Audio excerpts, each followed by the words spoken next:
তখন আল্লাহ তাবারক ওয়া তাআলা বলছেন এটা পাপের রাস্তা, এটা অন্ধকারের রাস্তা, এত গুনাহ এত অন্যায়, অতএব পাপের রাস্তার নিকটে তোমরা যেও না। বন্ধুরে আমার, ভাইরা আমার, বিশ্বনবী জনাবে রাসূলুল্লাহ সাল্লাল্লাহু আলাইহি ওয়াসাল্লাম যখন মিরাজে গেলেন, এক হাত ধারণ করলেন জিবরাইল আর এক হাত ধারণ করলেন মিকাইল। আল্লাহ তাবারক ওয়া তাআলা নবীকে নিয়ে যাওয়া হলো। বিশ্বনবীকে প্রথম যেখানে নিয়ে গেলেন, এত দুর্গন্ধ, এত দুর্গন্ধ যেন মনে হচ্ছে সৌজন্য আজ সরকারের পক্ষ থেকে বড় টয়লেট দেওয়া হয়েছে, যে টয়লেট জীবনে কোনোদিন পরিষ্কার করা হয় না, তার যা গন্ধ তার চেয়ে বেশি গন্ধ।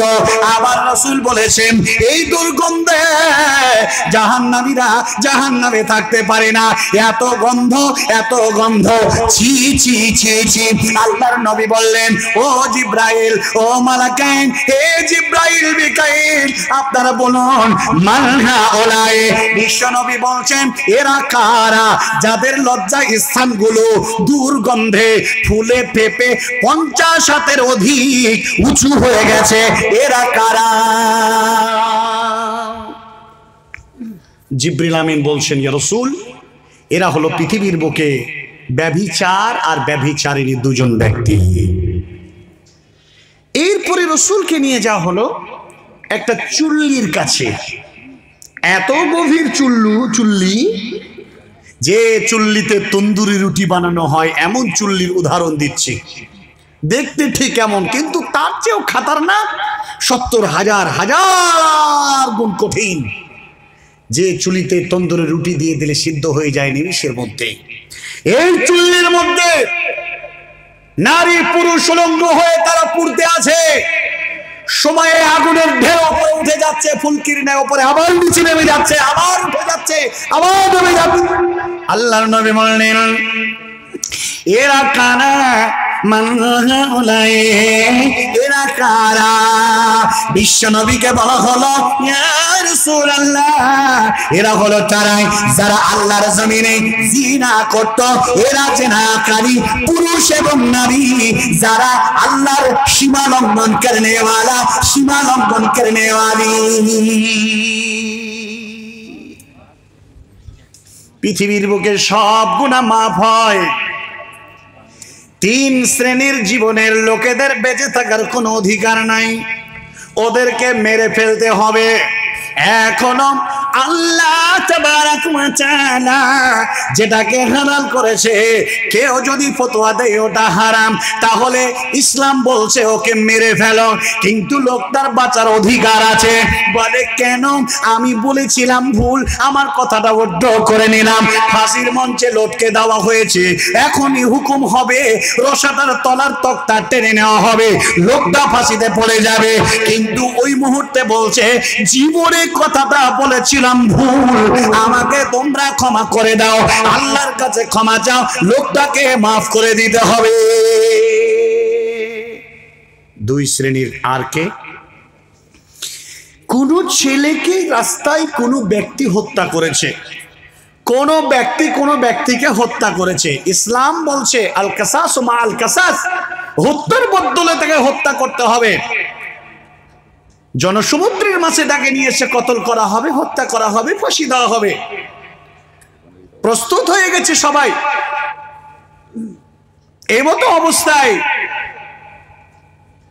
তার সামনে অস্ত্র নিয়ে দাঁড়িয়ে আছে, এখনই খুতবা পড়ে হুকুম দেওয়া হবে, কতল করা হবে। এমন মুহূর্তে তার বাপ এসে বলল ক্ষমা করে দিলাম, আমার ছেলে গেছে, যাক, ওকে মাফ করে দিলাম। মাফ হতে পারে। পৃথিবীর মাটিতে 2টি ব্যক্তি ক্ষমা পেতে পারে, কিন্তু যারা একদল বিবাহিত পুরুষ আর বিবাহিত নারী, এরা যদি জিনায় জড়িয়ে যায়, পৃথিবীর কোনো দলিল নাই যে তাকে কোনোদিন কেউ ক্ষমা করে দেওয়ার ফতোয়া দিতে পারবে। ওকে মারতে হবে, ওকে পুঁতে দিতে হবে, আর তাকে ইট ঢিল পাথর মেরে তাকে সঙ্গে সার করে দিতে হবে। বাঁচার আছে না? ওরে মুসলমান, তুমি যদি জিনা করেছো, তোমার বাড়িতে হালাল স্ত্রী থাকার পরেও তুমি অপর নারীর কাছে গেছো। ওরে নারী, তোমার বাড়িতে হালাল স্বামী থাকার পরেও তুমি তোমার অপর পুরুষের কাছে গেছো। বেঁচে থাকার অধিকার নেই, বেঁচে থাকার কোনো অনুমতি নেই। মারতে হবে, মরবে মরবে, মারতে হবে, এটাই হলো শরীয়ত। পৃথিবীর কোনো দলিল নেই যে তাকে আপনি মুক্তি দিতে পারবে। অবিবাহিত পুরুষ ছেলে যদি জিনা করে, ব্যভিচার করে, তার দলিল হলো তাকে 100 বেত 100 লাঠি দিয়ে বেত্রাঘাত করতে হবে। এই কাজী, এই ফয়সালাকারী, তোমার মার হবে কঠিন, কোনো দয়া কোনো মায়া নয়। এমন মার তাকে তুমি দাও যে মারের মধ্যে কোনো রকমের সেলা রাহমি বা রহম থাকবে না। মারতে মারতে মারতে মারতে যেন মরে যায়।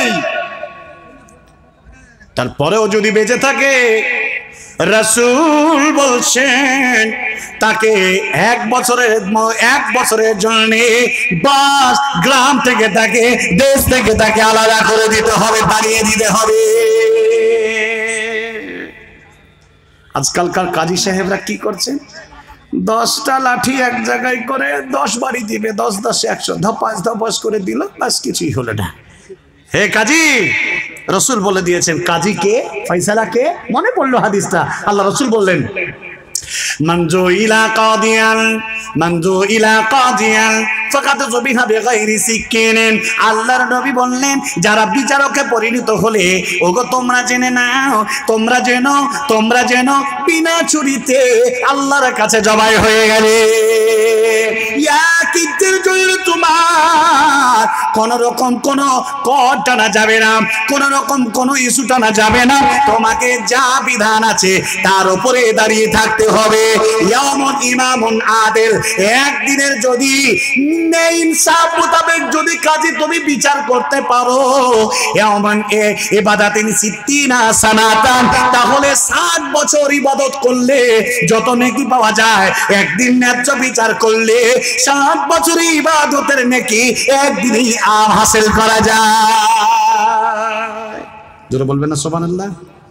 ভারতবর্ষের মাটিতে জিনা, ব্যভিচার, অন্যায়, রাহাজানিতে টোটাল দেশ শেষ হয়ে গেছে। প্রিয় ভাই, এখন আমি আপনার কাছে যে কথা বলতে এসেছি, মুসলমানদের মধ্যে বিভাজন, মুসলমানদের মধ্যে পাপ, অন্যায়, রাহাজানিতে যেন সমাজ কুলসিত হয়ে গেছে। এই জন্যে ফিরে আসেন আল্লাহ তাবারক ওয়া তাআলার কাছে এবং আপন প্রভু আল্লাহকে আপনি আপনার নিজের পরিচয় দিন। দেওয়ার পরে আপনি আল্লাহর কাছে আল্লাহ সন্তুষ্ট অর্জন করে পার্থিব জগৎ ত্যাগ করার চেষ্টা করুন। কারণ দুনিয়া ছাড়লে পরকাল কঠিন একটি জায়গা, যে জায়গায় আপনি করে পরিত্রাণ পাবেন না। আজ সারা পৃথিবীতে, সারা ভারত, বাংলাদেশ, পাকিস্তানকে ধর্ম ব্যবসায়ীরা গোটা দেশটাকে কলুষিত করে দিয়েছে। তোমাদের বারিশা শয়তানের খেলা। ঈমান যদি কারো থাকে, একজন মুসলমান শুধুমাত্র আল্লাহ তাবারক ওয়া তাআলার তারা সন্তুষ্টর জন্য তারা জিন্দেগি করবে। ওগো মুসলমান, ওগো আমার মা, ওগো আমার জননী, পৃথিবীর মাটিতে মহান আল্লাহ তাবারক ওয়া তাআলার সন্তুষ্টর জন্য তোমরা জিন্দেগি করো। মাজারের কাছে যাবে না, জিনার কাছে যাবে না, শিরকের কাছে যাবে না, তাবিজের কাছে যাবে না, কবরের কাছে যাবে না, আল্লাহ তাবারক ওয়া তাআলার কাছে। মহান আল্লাহ সন্তুষ্টর জন্য তোমরা ঈমান ও আকীদাকে মজবুত করে না।